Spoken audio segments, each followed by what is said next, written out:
If you can't fly, then run. If you can't run, then walk. If you can't walk, then crawl. But whatever you do, you have to keep moving forward. अर्थात अगर आप उड़ नहीं सकते हैं तो दौड़िए, अगर आप दौड़ नहीं सकते हैं तो चलिए, अगर आप चल नहीं सकते हैं तो रेंगिए। आप कुछ भी करिए, लेकिन आपको हमेशा अपनी जिंदगी में आगे बढ़ना है। ये कथन है महान सामाजिक कार्यकर्ता अमेरिका के मार्टिन लूथर किंग जूनियर का। दोस्तों, मार्टिन लूथर किंग जूनियर एक ऐसा नाम है जो विश्व इतिहास में, अमेरिका के इतिहास में हमेशा हमेशा के लिए अमर हो चुका है। मार्टिन लूथर किंग जूनियर एक ऐसा नाम है जो अगर चाहते तो अपनी अकूत संपत्ति के बल पर ऐशो आराम की जिंदगी आराम से गुजार सकते थे, लेकिन उन्होंने इसके बदले अमेरिका की सड़कों पर धूल फेंकना स्वीकार किया। ऐसा क्यों? तो अपने काले लोगों को अधिकार दिलाने के लिए। दोस्तों, आज हम इसी महान शख्स के बारे में पढ़ेंगे, और ये महान शख्स, इनके बारे में जो हम पढ़ने वाले हैं, दरअसल इसका कारण है कि आज हम लोग क्लास 12 का जो एक टॉपिक है जिसका के नाम है I have a dream English का, उसके बारे में पढ़ने वाले हैं। तो इससे पहले कि दोस्तों हम उसे देखें, मेन कहानी को पढ़ें, हम चाहते हैं कि आपको एक फाउंडेशन दे दिया जाए, एक अलग से आपको जो है अमेरिका की कहानी बता दी जाए, ताकि जब आप उस कहानी को पढ़ें जो आपके बुक में दी गई है, उसे समझने में आपको कोई भी दिक्कत ना हो। आप खुद से कहते हैं कि हाँ, इसके अंदर में ये सब लिखा गया है, मुझे सब आ रहा है। तो चलिए दोस्तों, हम शुरू से शुरुआत करते हैं। आज से 2000 साल पहले यूरोप में एक धर्म का जन्म होता है। नाम था ईसाई धर्म, अर्थात क्रिश्चियन धर्म। संस्थापक थे ईसा मसीह, अर्थात जीसस क्राइस्ट। ये धर्म जो है बहुत तेजी से फैलना शुरू करता है और लगभग 400 सालों में दुनिया के हर एक भागों में फैल चुका था। लेकिन इसी दौरान जो है इनमें बहुत सारी बुराइयां आना भी शुरू हो जाती हैं, जैसे आडंबर, पाखंड, बहुत तरह का छुआछूत, ऊंच नीच, सब इसमें जो है सारी बुराइयां इसमें आ जाती है। खैर, होता कुछ नहीं है, समय आगे बढ़ता है और बढ़ते बढ़ते बढ़ते बढ़ते 1054 ईस्वी आता है। कितना? 1054 ईस्वी। और 1054 ईस्वी में इस धर्म में फूट हो जाता है, बंटवारा हो गया इसका। पहले से जो मान रहे थे लोग ईसाई धर्म को, उसको दरअसल हम लोग क्या कहते थे? Roman Catholic. क्या बोलते थे? Roman Catholic. और अब इसका बंटवारा हो गया, दो भागों में ये बट गया। एक तो रोमन कैथोलिक का रोमन कैथोलिक ही रह गया, और दूसरा हो गया ऑर्थोडॉक्स। दूसरा हो गया ऑर्थोडॉक्स। ये बात है 1054 ईस्वी की। अब फिर समय आगे बढ़ता है और बढ़ते बढ़ते जो है 1483 ईस्वी आता है। 1483 ईस्वी में यूरोप के जर्मनी में एक शख्स का जन्म होता है। नाम होता है उसका मार्टिन लूथर। ये शख्स बचपन से ही पढ़ने में बहुत होशियार था। ये पढ़ लिख करके प्रोफेसर बनता है, और इस शख्स का जहां जन्म होता है वो परिवार धर्म से ईसाई धर्म को ही मानता है, अर्थात, और उसमें भी रोमन कैथोलिक धर्म को ही मानता है। इस बच्चे को ईसाई धर्म को समझने में बहुत रुचि थी। उस धर्म को पढ़ना, उसे समझना इसे बहुत पसंद था। बच्चा जब 1507 आता है तब तक बहुत कुछ पढ़ चुका होता है, और इससे खुश होकर के इन्हें 1507 ईस्वी में अब पादरी बना दिया जाता है। अगर आप पादरी नहीं जानते हैं तो समझिए कि जैसे हिंदू धर्म में पुजारी होता है, वैसे ही ईसाई धर्म में पादरी होता है। पादरी के ऊपर सीनियर पादरी, उसके ऊपर फिर सीनियर पादरी, उसके ऊपर फिर सीनियर पादरी, और सबके ऊपर जो है सबका बॉस होता है, जिसका कि नाम होता है पोप। पोप का मतलब होता है फादर, यानी कि पापा। पोप का मतलब होता है पापा। अब यहीं से लोचा शुरू हो जाता है। ये इंसान जो है मार्टिन लूथर, वो कहता है कि हमारा कनेक्शन, यानी कि इंसान का कनेक्शन तो सीधे परमेश्वर से है, गॉड से है, तो बीच में ये तीसरा बिचौलिया कहां से आ गया है। जैसे हिंदू धर्म में पवित्र ग्रंथ सब रामायण, महाभारत, गीता है, वैसे ही ईसाई धर्म में पवित्र ग्रंथ जो है बाइबल को माना जाता है। तो ये भी कहते थे कि हम केवल बाइबल को और परमेश्वर को मानेंगे। तीसरे बंदे को हम नहीं स्वीकार करेंगे। ये तीसरा कहां से आ गया? दरअसल इस पोप की जो है ना कुछ ज्यादा ही इज्जत दी जाती थी इसको। पोप का मतलब ही होता है फादर यानी कि पिता। इससे इनकी बनती नहीं थी और इन्होंने इनका विरोध करना शुरू कर दिया। अर्थात अगर कहें तो कुल मिलाकर इन्होंने रोमन कैथोलिक धर्म का ही विरोध करना शुरू कर दिया। अर्थात जिस धर्म में इनका जन्म हुआ था उसी का विरोध करना शुरू कर देता है। और 1525 आते आते लगभग बहुत सारी जनसंख्या जो है इनके समर्थन में आ जाती है। इनके विचारों से लोग प्रभावित हो जाते हैं और एक और बंटवारा हो जाता है इस धर्म का। और वहां से जो है तीसरा धर्म, इसी का तीसरी शाखा जो है निकल के आ जाती है, जिसका भी नाम होता है प्रोटेस्टेंट। आप लोगों को दोस्तों याद होगा कि अगर आप किसी चीज का विरोध करते हैं उसे बोलते हैं इंग्लिश में प्रोटेस्ट। तो प्रोटेस्ट करके जो बना उस धर्म का क्या नाम हो गया? प्रोटेस्टेंट। तो अब ईसाई धर्म के अंदर 3 शाखा हो गए। एक तो रोमन कैथोलिक रहा, दूसरा ऑर्थोडॉक्स और तीसरा हो गया प्रोटेस्टेंट। अब दोस्तों देखिए कि प्रोटेस्टेंट लोग जो अब थे उनका विचार इनसे मिलता नहीं था, रोमन कैथोलिक वालों से।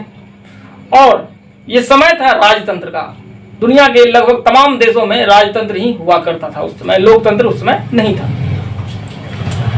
इंग्लैंड, फ्रांस, पुर्तगाल, स्पेन, इटली, जर्मनी, डेनमार्क आदि देशों में भी राजा ही हुआ करते थे और ये सारे के सारे राजा जो हैं रोमन कैथोलिक धर्म को ही मानते थे। अब बताइए कि राजा अगर रोमन कैथोलिक को मान रहा है और बहुत सारी जनता प्रोटेस्टेंट संप्रदाय को मान रही है, तो बीच में मतभेद तो होना ही होना है। तो ऐसा होते होते क्या होता है कि 1600 ईस्वी आता है और 1600 ईस्वी आते आते अब लोगों को लगता है कि पानी सर के ऊपर से चला गया है, अब तो इन देशों में रहना मुश्किल हो रहा है। किन्होंने कहा? ये प्रोटेस्टेंट लोगों ने।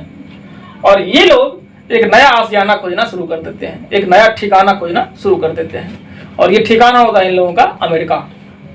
ये लोग अमेरिका जाना शुरू कर देते हैं, यानी कि यूरोप के विभिन्न देशों से लोग पलायन कर करके अमेरिका की तरफ जाना शुरू कर सकते हैं। इस क्रम में जो है राजा भी इन लोगों की सहायता करते हैं कि जाओ बेटा, अगर तुझे यहाँ नहीं रहना तो अमेरिका ही चले जाओ, हम तुम्हें वहां सहायता कर देंगे, तुम्हें बसवा देंगे। अमेरिका उस समय नया निवेला सा देश था। आप लोगों को पता होगा कि 1492 ईस्वी में कोलंबस ने अमेरिका की खोज करी थी। हालांकि खोज करना ये कहना जो है थोड़ी सी बेईमानी होगी। दरअसल अमेरिका के रास्ते का जो है इन्होंने पता लगाया था कोलंबस ने 1492 ईस्वी में। इससे पहले भी वहां जनता रहती थी, लेकिन वो लोग आदिवासी टाइप के हुआ करते थे, जनजाति टाइप के हुआ करते थे, जिसको कि कोलंबस ने गलती से रेड इंडियन कह दिया था। अब रेड इंडियन क्यों कह रहा है अमेरिका के लोगों को, ये कभी मैं अलग से बताऊंगा दूसरी कहानी में। अभी आप केवल इतना समझ लीजिए कि अमेरिका के मूल निवासियों को, जो जनजाति थे, उनको रेड इंडियंस कहा जाता है। अब क्या होता है कि इंग्लैंड के यूरोप के विभिन्न देशों से जो गए हैं वो यहाँ पे बसना शुरू करते हैं और 1607 ईस्वी में अमेरिका में पहला राज्य ये लोग बना लेते हैं, जिसका नाम होता है जॉर्जिया। अब क्या होता है कि 1732 आते आते ये लोग 13 राज्य जो है अमेरिका में बना लेते हैं। 1607 से 1732 तक लगभग 13 राज्य जो है ये लोग बना लेते हैं। इसमें से 6 राज्य औद्योगिक वाले होते हैं, उद्योग वाले होते हैं, और 7 राज्य जो है कृषि वाले होते हैं, खेती वाले होते हैं। अब आप लोगों को पता होगा कि खेती के लिए हमें सस्ते मजदूरों की जरूरत पड़ती है, और सस्ते मजदूर आएंगे कहाँ से? गोरे लोग तो काम करने से रहे, उन लोगों को तो ईगो था कि हम लोग मक्का नहीं काटेंगे, गन्ना नहीं काटेंगे, धान नहीं काटेंगे, हम लोग साफ सफाई नहीं करेंगे। तो गोरे लोग करेंगे नहीं, आदिवासी लोग तो करने वाले नहीं थे, तो इन लोगों को कोई और चाहिए था। तो इसके लिए उन लोगों ने अफ्रीका देश जो है, अफ्रीका महादेश, वहाँ के लोगों को अप्रोच किया। दोस्तों आप लोगों को पता होगा कि अफ्रीका महादेश की भौगोलिक स्थिति ऐसी है कि वहाँ के लोग रंग से काले होते हैं और उसमें वहाँ गरीबी भी कुछ ज़्यादा ही थी। तो जब ये गोरे लोग उन काले लोगों को अप्रोच करते हैं तो वो लोग खुशी खुशी स्वीकार कर लेते हैं, और इन लोगों को लगता है कि जब हम अमेरिका जाएंगे तो हम लोग भी पैसा कमाकर अपनी आर्थिक स्थिति सुधार लेंगे और हम लोगों की भी जिंदगी बेहतर हो जाएगी। लेकिन दोस्तों होता है इसके जस्ट उलट। जब ये लोग अफ्रीका से अमेरिका जाते हैं तो इन लोगों को बेच दिया जाता है। बेचना समझते हैं ना, जैसे आपने मोबाइल लिया और किसी तीसरे बंदे के हाथों में बेच दिया, वैसे ही इन लोगों के साथ होने लगता है। कोई ले गया और उसको जो है तीसरे बंदे के हाथों जो है बेच दिया, यानी कि ये लोग जो है गुलाम बन गए। गुलाम जानते हैं ना, यानी कि किसी का हाथों बेच दिया जाना। तो अफ्रीका के काले लोग क्या होने लग गए, अमेरिका में जाकर गुलाम बनना शुरू हो जाते हैं। खैर वक्त आगे बढ़ता है और 1732 जब आया है तो उसके बाद जो है इस समय तक इंग्लैंड के ही राजा जो है यहाँ पे अमेरिका में कंट्रोल करते थे। वही जो है गवर्नर जनरल अमेरिका भेजते थे और वही जो है यहाँ पर शासन भी करते थे। लेकिन जब 1732 आता है तो उस समय क्या होता है कि अमेरिका के लोग इंग्लैंड का भी विरोध करना शुरू कर देते हैं और ये लोग मांग करते हैं कि अब हम लोगों को अपना शासन करने दो, हम लोग खुद से कर लेंगे, हम लोग खुद कैपेबल हैं। खैर वक्त आगे बढ़ता है, बढ़ते बढ़ते 1776 आता है और 1776 में ये अमेरिका के गोरे लोग अपने ही मदर कंट्री यानी कि यूरोप वालों के खिलाफ यानी कि इंग्लैंड के खिलाफ जो है विद्रोह शुरू कर देते हैं। दरअसल क्रांति शुरू कर देते हैं और ये क्रांति इतनी भयंकर होती है कि मात्र 7 सालों में इंग्लैंड वालों को अमेरिका से खदेड़ कर भगा दिया जाता है और 1783 ईस्वी में अमेरिका स्वतंत्र हो जाता है, यानी कि आजाद हो जाता है। अब वहां पर गवर्नर जनरल की जगह पर राष्ट्रपति बनना शुरू हो जाते हैं और आप लोगों को पता होगा कि अमेरिका का पहला राष्ट्रपति जॉर्ज वाशिंगटन था, जिनका कि अमेरिका को आजाद कराने में बहुत बड़ा हाथ था। आप लोग कभी इतिहास में पढ़िएगा। अब क्या होता है दोस्तों कि 1783 से वहां राष्ट्रपति बनना शुरू हो जाता है और बनते बनते बनते जो है ना, अब वहां पे जितने भी राष्ट्रपति बन रहे थे सारे के सारे रंग से गोरे ही हुआ करते थे। समय आता है 1854, समय आता है 1854 और अब तक जो है 71 सालों में सारे के सारे जितने भी राष्ट्रपति बनने थे सब गोरे ही बनने थे। अब क्या होता है कि 1854 में अब्राहम लिंकन आते हैं। आप लोगों ने नाम सुना होगा अब्राहम लिंकन का। वो जो है रंग से गोरे ही थे, लेकिन उन लोगों ने काले लोगों को आजाद कराने की बात कही, यानी कि दास प्रथा से मुक्ति दिलाने की बात कही और उन्होंने कहा कि इन्हें जो है वोटिंग राइट भी यानी कि मताधिकार का भी जो है हक दिया जाएगा, मताधिकार भी दिया जाएगा। दरअसल काले लोगों को न तो वोटिंग का राइट था, न ही ये लोग राष्ट्रपति बनते थे। बात तो यहाँ तक थी कि 5 कालों में से मात्र 3 को गिना जाता था। अगर 5 काले होते थे तो उसमें से मात्र 3 की काउंटिंग होती थी। इससे बड़ी बेइज्जती तो काले लोगों की और हो नहीं सकती थी। तो इन सब को देखते हुए एक इंसान जिनका नाम था अब्राहम लिंकन, उन्होंने क्या कहा कि हम काले लोगों को उनका हक दिलाएंगे और उसके बाद वो अपना प्रचार प्रसार शुरू करते हैं। दरअसल अमेरिका में अब तक जो है 1783 के बाद से एक ही पार्टी रूल किया करती थी मुख्य रूप से। बाकी बहुत सारी छोटी पार्टियां तो थी, लेकिन एक मुख्य पार्टी जो थी उसका नाम था डेमोक्रेटिक पार्टी। और इसी पार्टी का जो है आजादी के बाद से बहुत सालों तक राज हुआ करता था। जैसे आप लोगों को पता होगा कि इंडिया में भी आजादी के बाद बहुत सालों तक कांग्रेस पार्टी का ही एक तरफा राज था, वैसे ही अमेरिका में आजादी के बाद एक पार्टी जिसका नाम था डेमोक्रेटिक पार्टी, उसी का राज, उसी का बोलबाला था। बाकी दूसरी पार्टी उसके सामने कहीं टिकती नहीं थी। लेकिन ये पार्टी भी जो है ना बहुत भेदभाव करती थी। ये भी काले लोगों को कोई अधिकार नहीं देना चाहती थी, काले लोगों को वोटिंग राइट नहीं देना चाहती थी, काले लोगों को राष्ट्रपति नहीं बनाना चाहती थी।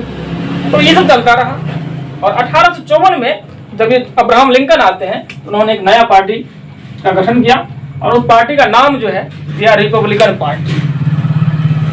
अब जैसा कि आप लोगों को पता है, अगर कोई आता है और क्रांतिकारी विचार रखता है तो जाहिर सी बात है कि उनकी बातों को मानने वाले कुछ ना कुछ लोग तो होंगे और इनके विचारों को जो है मान्यता मिलने लगी। अब्राहम लिंकन अमेरिका में लोकप्रिय होना शुरू कर देते हैं, लोकप्रिय होना शुरू हो जाते हैं। और 1860 के चुनाव में जब राष्ट्रपति का चुनाव होता है तो ये जो है डेमोक्रेटिक पार्टी के कैंडिडेट को हरा देते हैं और ये 1861 के जनवरी में वहां का राष्ट्रपति बन जाते हैं अब्राहम लिंकन। अब इनके राष्ट्रपति बनने के साथ ही अमेरिका में जो है गृह युद्ध शुरू हो जाता है। गृह युद्ध बोले तो सिविल वॉर, यानी कि अपने देश के अंदर ही 2 गुटों में मारपीट। ऐसा क्यों? क्योंकि इन्होंने जो वादा किया था ना कि काले लोगों को भी उनका हक देंगे, तो 1860 आते आते जो है अमेरिका में लगभग 34 राज्य हो चुके थे, जिसमें से कि 23 राज्य औद्योगिक वाले थे, यानी कि उद्योग धंधे वाले थे और 11 राज्य कृषि प्रधान थे। तो 11 राज्य जो कृषि प्रधान थे उसमें गुलामों की संख्या कुछ ज्यादा थी।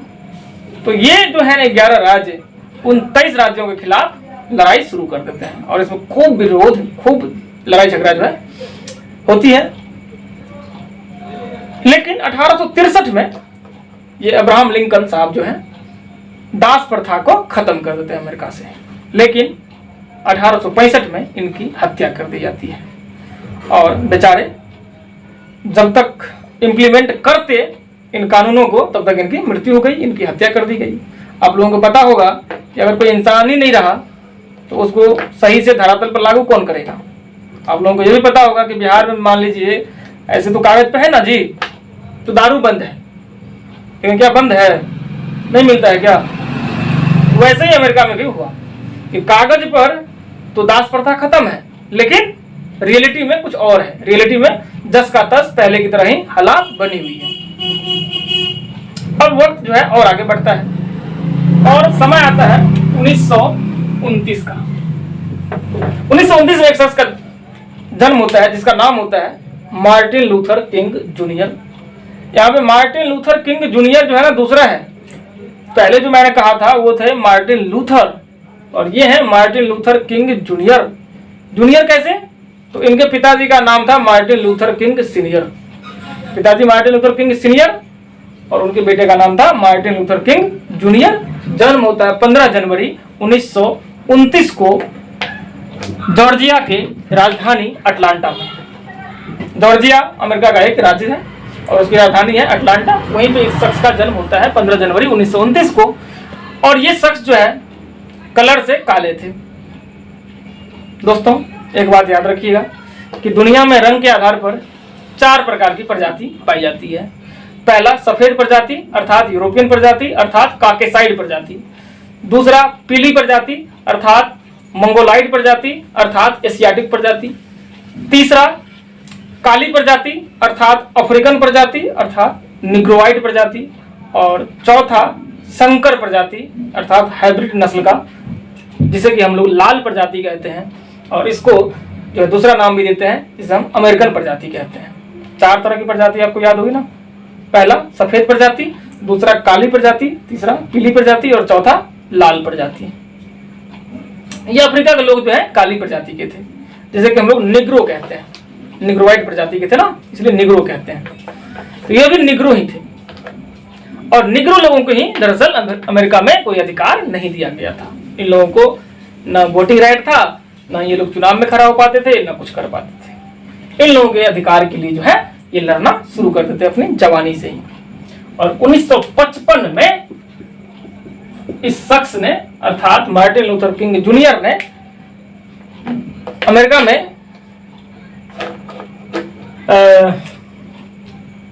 एक राज्य है अलबामा और उसकी राजधानी है मोंटगोमरी।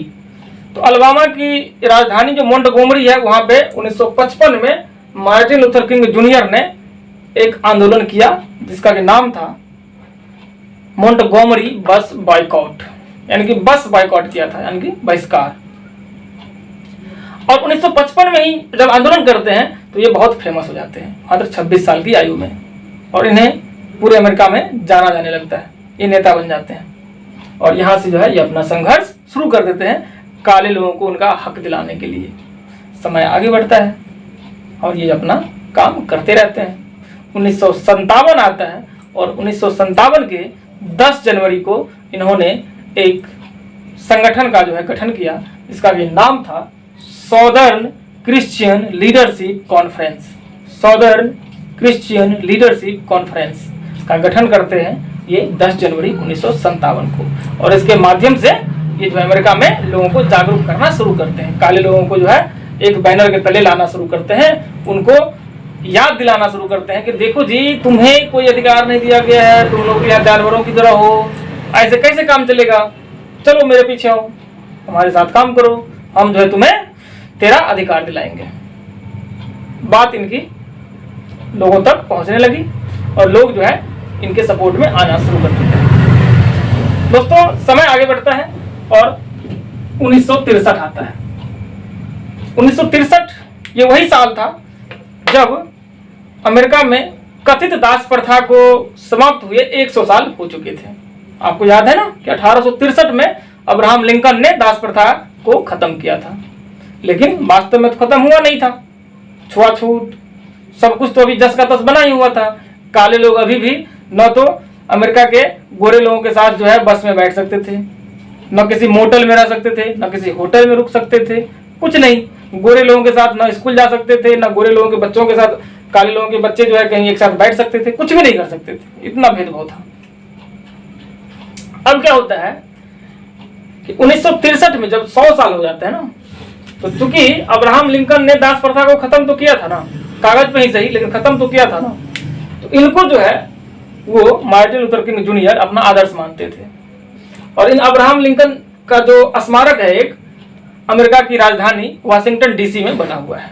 तो यहीं पर आकर के 28 अगस्त 1963 को ये एक बहुत ही जोरदार भाषण करते हैं। ये भाषण दोस्तों ऐसा कहा जाता है कि दुनिया के सबसे बेहतरीन भाषणों में से एक है। शायद ही इससे बढ़िया भाषण कभी विश्व इतिहास में दिया गया होगा। और जब हम कहानी पढ़ेंगे दोस्तों, तो आप वहां पे शब्दों को देखिएगा, कैसे कैसे शब्दों का जो है इन्होंने इस्तेमाल करा है। अगर उन शब्दों को आप बढ़िया से पढ़ेंगे तो आप खुद ही कहेंगे कि हाँ भाई, ये भाषण तो बड़ा ही लाजवाब होगा। इस भाषण के बाद अमेरिका के काले लोगों को उनका हक मिलता है, उनको फिर से जो है अधिकार दिया गया। और इन सब कामों को लेकर के 1964 में इनको जो है नोबेल प्राइज मिलता है। अब नोबेल प्राइज क्या है? तो दोस्तों याद रखिएगा कि नोबेल प्राइज दुनिया का सबसे बड़ा पुरस्कार होता है। किसी भी क्षेत्र में दिया जाने वाला सबसे बड़ा पुरस्कार अगर आपसे कोई पूछेगा तो आप कहिएगा नोबेल प्राइज। दरअसल ये नोबेल प्राइज स्वीडन के महान वैज्ञानिक अल्फ्रेड नोबेल, जिन्होंने डायनामाइट का आविष्कार किया था, उनकी याद में 1901 ईस्वी से दिया जाता है। और ये दुनिया का सबसे बड़ा अवार्ड है, सबसे बड़ा पुरस्कार है। ये 6 क्षेत्रों में दिया जाता है, आप याद रखिएगा। पहला फिजिक्स, दूसरा केमिस्ट्री, तीसरा बायोलॉजी। आप सब्जेक्ट याद कर लो ना, पहला फिजिक्स, दूसरा केमिस्ट्री, तीसरा बायोलॉजी, चौथा इकोनॉमिक्स, पांचवा लिटरेरी यानी कि साहित्य, और छठा पीस अर्थात शांति। तो ये जो है मार्टिन लूथर किंग शांति प्रिय आदमी थे, शांति पसंद करते थे, अहिंसा के पुजारी थे। और ये दरअसल महात्मा गांधी के बहुत बड़े प्रशंसक थे, उनके विचारों से काफी प्रभावित थे। जैसे महात्मा गांधी कुछ भी करते थे तो अहिंसक रूप से करते थे, हिंसा नहीं करते थे, वैसे ही मार्टिन लूथर किंग भी सब कुछ जो है सिविल डिसओबीडियंस के माध्यम से करते थे, सविनय अवज्ञा के माध्यम से करते थे। नॉन वायलेंट होता था इनका आंदोलन, अहिंसक होता था। तो इसी सब को लेकर के जो है इन्हें 1964 में नोबेल पुरस्कार दिया जाता है। और जिस समय इन्हें नोबेल पुरस्कार मिलता है उस समय उनकी आयु मात्र 35 साल होती है। और ये दुनिया के सबसे युवा व्यक्ति होते हैं जिन्हें नोबेल पुरस्कार मिलता है। ये बात है 1964 की। खैर, ये अपना संघर्ष अभी भी जारी रखे हैं, क्योंकि कुछ भी अगर होता है तो एकाएक तो होता नहीं है, समय तो लगता ही है। और ये आंदोलन जो है अभी भी इनका जारी ही था। 1968 में दोस्तों ये एक आंदोलन में ही भाषण करने के लिए गए थे।